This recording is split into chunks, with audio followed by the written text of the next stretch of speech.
नमस्कार मुलांनो. छोट्यांच्या गोष्टी बाय पूजा अँड प्राची या पॉडकास्टमधल्या तुमच्या आवडत्या 3 गोष्टींचा संच आता पुस्तक रूपात मिळतोय. छान छान रंगीत चित्र आणि वाचता येईल एवढं मोठं अक्षर असलेली ही पुस्तकं तुम्हाला नक्की आवडतील. मग वाट कसली बघताय? खाली डिस्क्रिप्शनमध्ये दिलेल्या लिंकवर आजच तुमचा संच विकत घ्या आणि वाचनाचा आनंद घ्या.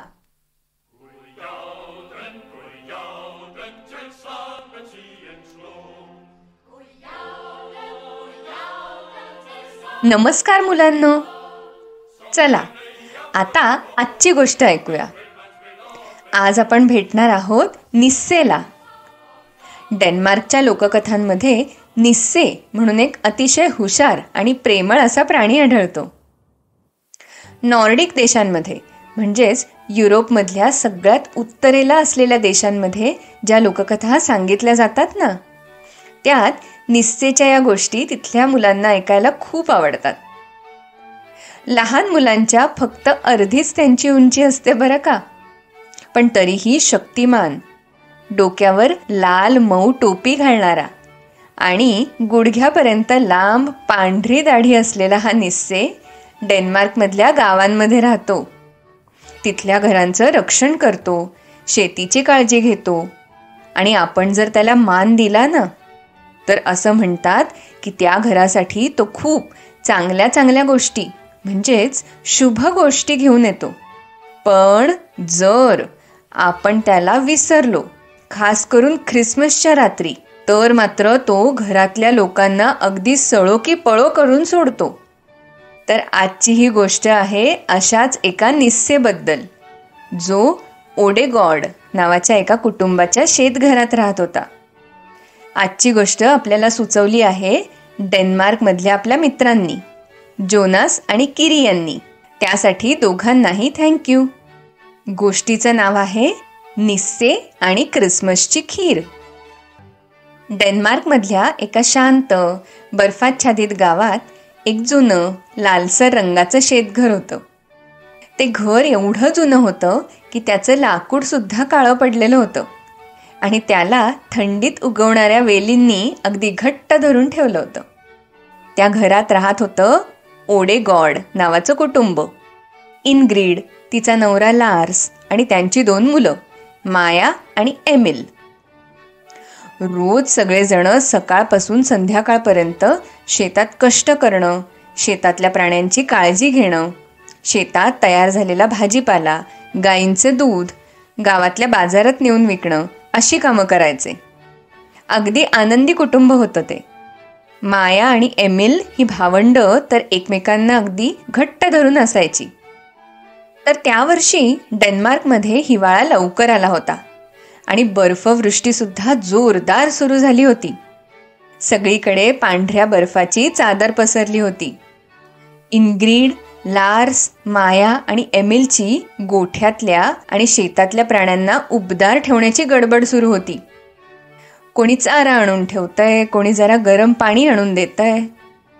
पण त्या चौघांना हे माहिती नव्हतं की कोणीतरी त्यांना लपून छपून मदत करत होतं. तो प्राणी सगळा गोठा, घोड्यांचा तबेला स्वच्छ आणि कोरडा आहे की नाही हे बघत होता आणि गोठ्याला तबेल्याला बारीक बारीक फटी पडल्या होत्या, त्या सुद्धा तो बुजवत होता. कोण होता बरं तो प्राणी? त्यांच्या गोठ्याजवळच एक पडकी खोली होती. तिथे एक निस्से राहत होता. त्याचं नाव होतं नील्स.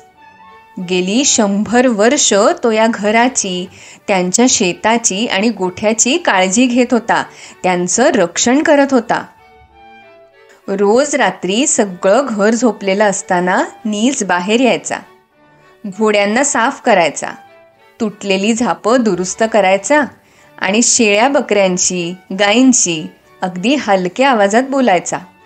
निस्सेंचं कामच ते असतं. ही सगळी कामं ते अगदी मनापासून त्या घरासाठी करतात बरं का. आणि एवढं सगळं करून त्यांची फार काही अपेक्षा सुद्धा नसते. असते तर काय, तर फक्त एकच अट. दरवर्षी ख्रिसमसच्या रात्री त्यांना फक्त एक खिरीची वाटी हवी असते आणि त्यावर ठेवलेला मस्त लोण्याचा गोळा. बस इतकंच. डेन्मार्कच्या गावांमधली वर्षानुवर्ष चालत असलेली ती एक परंपरा होती. ख्रिसमसच्या रात्री गोठ्यात ठेवलेली गरम गरम तांदळाची खीर म्हणजेच रिसेनग्रेन्सग्रोथ आणि त्यावर वितळलेला लोण्याचा गोळा. आहा हा, नुसती खीर नाही तर निस्सेंसाठी ती सन्मानाची गोष्ट असायची. त्यांना या एका गोष्टीमुळे खात्री वाटायची की आपल्याला या घरातली लोक त्यांच्या कुटुंबातलेच समजतायत. आणि जर कधी कोणी खीर ठेवायचे विसरले तर मात्र हे निस्से खूप खूप रागवतात बरं का. ओडेगॉड कुटुंबाचा निस्से म्हणजेच नील सुद्धा काही वेगळा नव्हता. इतकी वर्ष अगदी आनंदाने मन लावून तो या घराची, प्राण्यांची राखण करायचा. इनग्रिड आणि लार्सने त्याला कधीही बघितलं नव्हतं, तरीही श्रद्धेने ते दोघं दरवर्षी न चुकता नील्ससाठी गोठ्यात खीर ठेवून त्याला मनापासून धन्यवाद देऊन यायचे. लवकरच ख्रिसमसची रात्र आली. माया आणि एमिलने आपलं अख्खं घर सजवलं. ख्रिसमस कुकीज बनवल्या, त्या नेऊन ख्रिसमस ट्री शेजारी ठेवल्या. बर्फ नुकताच पडून गेल्यामुळे आकाश स्वच्छ होतं. खूप प्रसन्न रात्र होती ती. घरात इनग्रिड आणि माया स्वयंपाकघरात खीर शिजवत होत्या. मायाने इनग्रिडला विचारलं, आई, आता थोडी साखर घालू का ग? इनग्रिड हसून म्हणाली, अगं नको, नाहीतर खीर नाही तो पायसम होईल. एमिल अगदी उतावीळपणे तिथे जवळच चमचा घेऊन उभा होता, खीरीची चव घेण्यासाठी.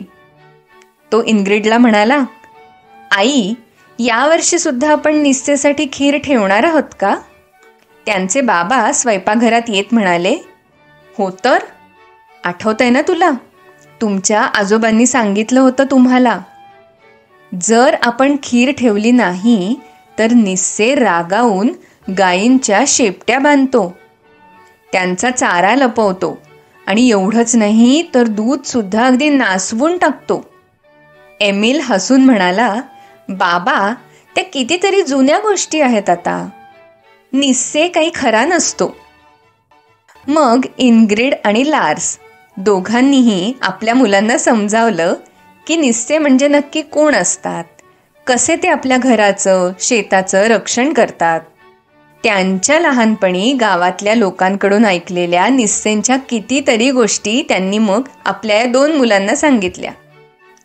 आता सगळे सजवलेल्या ख्रिसमस ट्री भोवती गोळा झाले होते.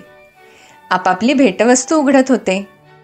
गप्पांमध्ये, गोष्टींमध्ये हळूहळू रात्र पुढे पुढे जात होती.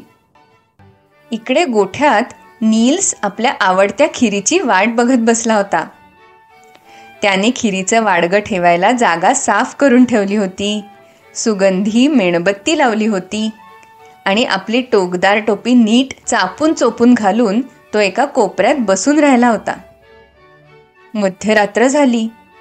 मेणबत्ती वितळून संपली. तरीही घरातलं कोणीही त्याच्यासाठी ना खीर घेऊन आलं की लोण्याचा गोळा. ख्रिसमस आहे म्हणून साधा पावाचा तुकडाही कोणी आणला नाही. ते मला विसरले. नील्स रडत रडत स्वतःशीच पुटपुटला. 100 वर्ष मी या शेताचं रक्षण केलं आणि असे कसे मला सगळेजण विसरले. मुलांनो, निस्से काही वाईट नसतात बरं का, पण त्यांचा स्वाभिमान मोठा असतो. त्यामुळे नील्सनी ठरवलं की आता ओडेगॉड कुटुंबाला आपण इथे असल्याची जाणीव करून द्यायची. दुसऱ्या दिवशीची पहाट झाली. एक एक करत घरातले सगळे उठले आणि आवरून कामाला लागले. गायींचं दूध काढायला म्हणून लार्स गोठ्यात गेला तर काय, तिकडे सगळा गोंधळ उडाला होता. गायी मुळी गोठ्यात नव्हत्याच, त्या होत्या कोंबडीच्या खुराड्याजवळ. गायींच्या शेपट्या एकमेकांना बांधल्या होत्या आणि त्यांच्या गळ्यात घंटेऐवजी स्कार्फ बांधून ठेवला होता. तर इकडे बकऱ्यांचं अंग ब्लूबेरीजच्या जामनी निळं झालं होतं. बर्फावरून घसरत जाण्यासाठी वापरतात ते स्लेज छपरावर जाऊन पडलं होतं. आणि कोणीतरी घरातल्या सगळ्यांच्या लोकरीच्या मोज्यांना विणून एक मोठा मफलर तयार करून ठेवला होता. आणि नुसताच ठेवला नव्हता, तर तो शेताच्या एका टोकापासून घराच्या दुसऱ्या टोकापर्यंत असा मध्येच बांधून ठेवला होता. लार्स हे सगळं बघतच राहिला. काय बोलावं हे त्याला सुचेच ना. इनग्रिड सुद्धा काहीच न कळून ओरडून म्हणाली, माया, एमिल, हे सगळं तुम्ही केलं आहे का? नाही, हा निस्से आहे आई, माया अगदी रडकुंडीला येऊन म्हणाली. एमिलही गंभीर होता. आपण काल रात्री एवढं काही त्याच्याबद्दल ऐकलं ते खरं होतं तर. लार्स एकदम गप्प झाला होता. काय काय झालंय हे सगळीकडे बघत असताना त्यांना बर्फात एक छोटंसं पाऊल दिसलं. खूपच लहान होतं ते. ते बघून इनग्रिड थरथरत म्हणाली, आपण नील्सला विसरलो. काल रात्री खीर ठेवायचीच राहिली आपली. इतक्या वर्षात अशी चूक पहिल्यांदाच झाली आपल्याकडून. नील्स आपल्याला क्षमा करेल का? आईचं हे बोलणं ऐकल्यावर माया आणि एमिलने काहीतरी एकमेकांमध्ये ठरवलं. त्याच रात्री झोपायच्या आधी दोघेही स्वयंपाकघरात गेले. दोघांनी मिळून नील्ससाठी गरम गरम खीर म्हणजेच रिसेन ग्रिन्सग्रोथ तयार केली आणि एका सुंदर निळ्या वाटीत भरली. त्यावर भरपूर लोणी घातलं. दोघांनीही आपापल्या शाली गुंडाळल्या आणि नील्सच्या गोठ्याजवळच्या जागेत गेले. नील्स, तू एवढी वर्ष आमच्या कुटुंबाचं रक्षण करतोयस, पण आम्ही मात्र काल तुला विसरलो रे. आम्हाला क्षमा कर. तू आम्हाला हवा आहेस, असा रागवू नकोस ना रे. असं म्हणून मायाने खिरीची ती वाटी अगदी प्रेमाने एका छोट्याशा लाकडी पाटावर ठेवून दिली आणि दोघेही परत झोपायला गेले. तिथेच एका खांबाच्या मागे उभा राहून नील्स हे सगळं बघत बसला होता. दोघांनी त्याच्यासाठी करून आणलेली खीर आणि त्यांचं आपल्यावरचं प्रेम बघून नील्सच्या डोळ्यात पाणी आलं. तो पटकन पुढे गेला आणि त्याने खिरीच्या वाडग्याकडे पाहिलं. त्यातून छान अशी वाफ येत होती आणि त्यातलं लोणी सुद्धा खिरीत मस्तपैकी वितळून गेलं होतं. नील्सला हसू आलं. चला, यांचं आपल्याकडे लक्ष आहे तर, असं तो मनात म्हणाला आणि त्याने चमच्याने आरामात खीर खायला सुरुवात केली.